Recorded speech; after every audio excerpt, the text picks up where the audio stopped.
हुजूर के अब्बा का नाम क्या था? अब्दुल्ला। अब्दुल्ला का नाम किसका होता है? मुसलमानों का कहो ना, अब्दुल्ला नाम किनका होता है? अब्दुल्ला का माना क्या है? अल्लाह का बंदा। अब्दुल्ला का माना क्या है? हुजूर के एक चाचा का नाम अब्दुश्शम्स था, ये सूरज का बंदा। क्या नाम था? अब्दुश्शम्स, सूरज का बंदा। लेकिन हुजूर के अब्बा का नाम क्या था? अब्दुल्ला, अल्लाह का बंदा। अल्लाह पाक मेरे महबूब के अब्बा को नाम भी अब्दुल्ला वाला देकर लोगों को बता रहे हैं कि लोगों, मेरे मोहम्मद का बाप सल्लल्लाहु अलैहि वसल्लम, सब कह दो सल्लल्लाहु अलैहि वसल्लम, मेरे महबूब के अब्बा का नाम अब्दुल्ला है। इसी से समझ लेना कि हमने जब नाम ये दिया है तो उसका दीन क्या होगा। तो उलमा यूं कहते हैं कि हुजूर अलैहिस्सलातु वस्सलाम के वालिदैन दीन इब्राहीमी पे थे। किस पे थे? दीन इब्राहीमी पे थे। दीन इब्राहीमी पे थे इसलिए वो काबे के मुतवल्ली थे। अगर वो दीन इब्राहीमी पे ना होते तो काबे के मुतवल्ली, अबू जहल को क्यों नहीं काबे की मुतवल्लियत मिली? अबू सुफियान को क्यों नहीं काबे की मुतवल्लियत मिली? काबे के मुतवल्ली हुजूर का खानदान था। मालूम होता है वो दीन इब्राहीमी पे था। उनमें से कुछ लोग ऐसे थे जो शिर्क की राह पर थे, लेकिन मुतवल्लियत काबे की उनको नहीं मिली। काबे की मुतवल्लियत उन्हीं को मिली हुजूर के खानदान में जो दीन इब्राहीमी पे थे, जो दीन इब्राहीमी पे थे। इसलिए हुजूर अलैहिस्सलातु वस्सलाम हजरत इब्राहीम अलैहिस्सलातु वस्सलाम की औलाद में से भी हैं, औलाद में से भी हैं। तो हुजूर सल्लल्लाहु अलैहि वसल्लम ने फरमाया, तुम उम्मत मेरी हो, मिल्लत इब्राहीम अलैहिस्सलातु वस्सलाम की हो। मेरी शरीयत के मसले भी तुम्हारे पास हैं और इब्राहीम अलैहिस्सलातु वस्सलाम की शरीयत के भी कुछ मसले तुम्हारे पास हैं। बाकी पुरानी जितनी शरीयतें थीं उन सारी शरीयतों को कुरान के आने के बाद, हुजूर की शरीयत के आने के बाद सारी शरीयतों को मनसूख कर दिया गया। अब इस शरीयत के अंदर पुरानी किसी भी शरीयत का सिवाय तौहीद खुदाबंदी के और इब्राहीम अलैहिस्सलातु वस्सलाम की शरीयत के कुछ इन मसाइल के अलावा पुरानी किसी भी शरीयत का कोई ऐसा मसला जो तौहीद खुदाबंदी के मुखालिफ हो नहीं मिलता, और वही मसले मिलते हैं जो शरीयत इब्राहीमी में थे। बात मेरी आप हजरात को समझ आई है? क्यों भाई नहीं समझ आई तो दोबारा समझाऊं कि नहीं ज़रूरत? माशाअल्लाह आप हजरात पढ़े लिखे समझदार हो, मेरी बात को समझ लेना। मैं इसलिए आप हजरात के ज़हनों में ये चीज़ बिठा रहा हूँ ताकि मेरी अगली बात आप हजरात को समझ आ जाए। तो हम कलमा पढ़ने से मोमिन होते हैं, कलमा पढ़ने से मोमिन होते हैं, और कलमा पढ़ने के बाद जब हम अल्लाह के हुक्मों के मुताबिक अपनी ज़िंदगी को गुजारते हैं तो हम मुसलमान होते हैं, हम मुसलमान होते हैं। हुजूर अलैहिस्सलातु वस्सलाम की शरीयत में कलमे के बाद सबसे बड़ा हुक्म किस चीज़ का है? नमाज का। सबसे बड़ा हुक्म किस चीज़ का है? नमाज का। इसलिए कि नमाज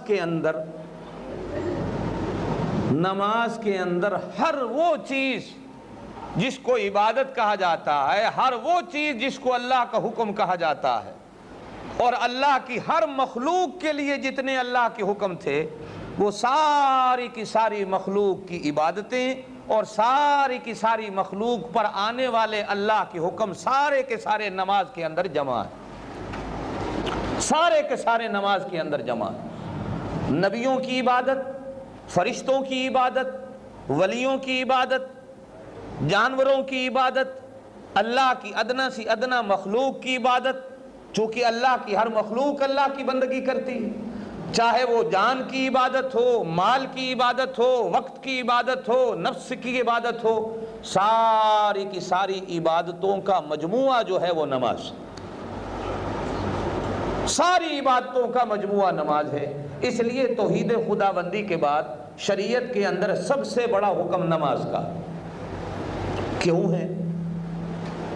मजमून ज़रा लंबा है, लेकिन मैं चाहता हूँ कि आप हजरात के सामने मैं इसी मजमून को आज रखूं कि शरीयत के अंदर नमाज का हुक्म क्यों? क्या ये हुक्म सिर्फ हमारी शरीयत में है, पहली शरीयतों में भी था या नहीं था? फिर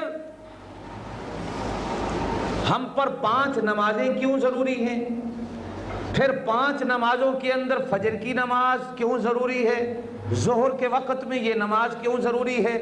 असर के वक्त में ये नमाज क्यों ज़रूरी है, मगरिब के वक्त में ये नमाज क्यों ज़रूरी है, इशा के वक्त में ये नमाज क्यों ज़रूरी है, फिर नमाज के अंदर खड़ा होना क्यों ज़रूरी है, नमाज के अंदर रकू क्यों रखा गया है, नमाज के अंदर सजदा क्यों रखा गया है, नमाज के अंदर रकू एक रखा गया है, सजदे दो रखे गए हैं, नमाज के अंदर अत्तहियात क्यों रखा गया है, नमाज के अंदर सलाम क्यों रखा गया है, और फिर फजर की 2 रकातें क्यों रखी गई हैं, ज़ोहर की 4 रकातें फ़र्ज क्यों रखी गई हैं, असर की 4 रकातें क्यों रखी गई हैं, मगरिब की 2 और 4 क्यों नहीं 3 क्यों रखी गई हैं, ईशा की 2 और ये 3 क्यों नहीं रखी गई, 4 क्यों रखी गई हैं।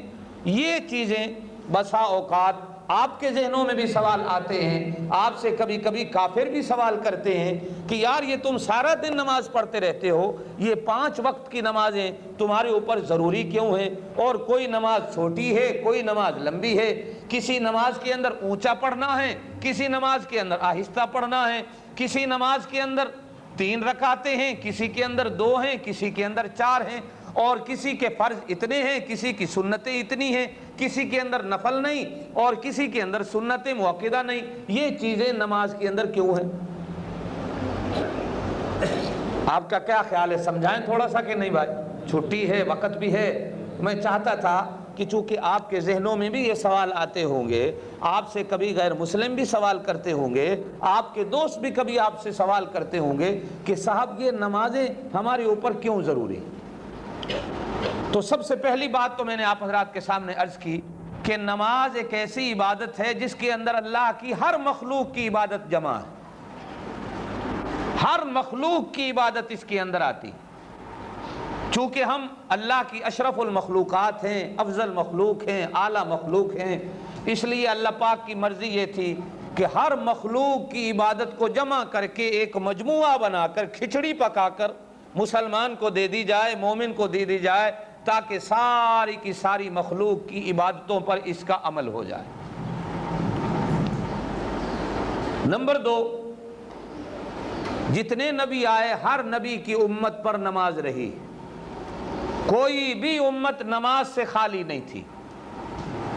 वो नमाज चाहे उनकी चलते फिरते की थी, खाते पीते की सूरत में भी थी, बातें करने की सूरत में भी थी, किसी भी सूरत में थी।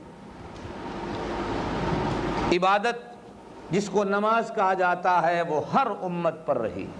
ये फ़र्क ज़रूर रहा है, किसी उम्मत पर 3 नमाजें रहीं, किसी उम्मत पर 2 नमाजें रहीं, किसी उम्मत पर 5 नमाजें रहीं, किसी उम्मत की नमाज चलते फिरते थी, किसी उम्मत की नमाज खाते पीते थी, किसी उम्मत की नमाज किस तरह थी, किसी उम्मत की नमाज किस तरह थी।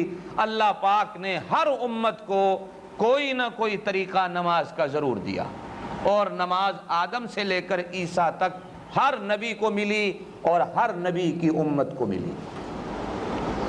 कोई उम्मत 2 इबादतें ऐसी हैं कि उन इबादतों से खाली कोई उम्मत नहीं थी, एक रोज़ा और एक नमाज, एक रोज़ा और एक नमाज, कोई उम्मत खाली नहीं थी। कुरान बयान करता, या अय्युहल्लज़ीना आमनू कुतिबा अलैकुमुस्सियामु कमा कुतिबा अलल्लज़ीना मिन क़ब्लिकुम लअल्लकुम तत्तक़ून। ऐ ईमान वालो, तुम पर रोज़े फ़र्ज़ किए गए हैं जिस तरह के तुमसे पहली उम्मतों पर रोज़े फ़र्ज़ किए गए थे। या अय्युहन्नास उअबुदू रब्बकुमुल्लज़ी खलक़कुम। ऐ लोगो, अल्लाह ने किसी उम्मत का नाम नहीं लिया, आदम से लेकर क़यामत तक आने वाले जितने भी इंसान हैं, जितनी भी उम्मतें थीं, जितने भी रसूल थे, सबको इंसान कह के फरमाया या अय्युहन्नास।